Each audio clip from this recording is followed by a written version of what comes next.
आता मुलुक महाराष्ट्राला सुरुवात करूयात। महाराष्ट्रात आगामी काळात होणाऱ्या स्थानिक स्वराज्य संस्थांच्या निवडणुकीला सामोरं जाण्यासाठी उबाठा शिवसेनेने कंबर कसली आहे। उबाठा शिवसेनेकडून यासाठी प्रत्येक शहराची जबाबदारी नेत्यांवर सोपवण्यात आली आहे। जबाबदारी देण्यात आलेल्या भागाची माहिती तसंच स्थानिक पातळीवर वॉर्ड अथवा कोणते मतदारसंघ लढायला हवेत याची देखील माहिती या नेत्यांकडून मागवण्यात आली आहे। याचा अहवाल 19 जूनपर्यंत शिवसेना भवन इथे सादर करण्याचे आदेश देण्यात आले।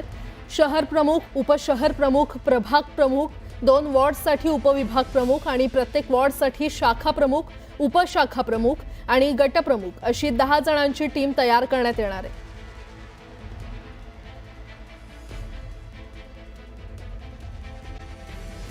भारताने आता बांगलादेशवर सुद्धा बिझनेस स्ट्राईकच्या माध्यमातून मोठा दणका दिलाय।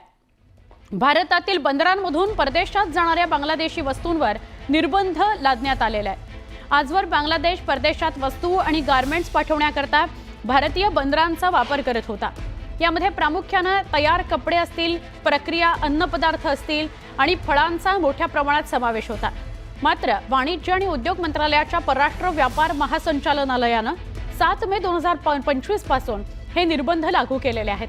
बांगलादेशची त्यामुळे चांगलीच कोंडी झाली आहे। देशाच्या जीडीपी मधला मोठा वाटा असलेल्या या वस्तू पाठवण्यावर निर्बंध घालण्यात आल्यामुळे मोठा फटका बांगलादेशला सहन करावा लागणार आहे।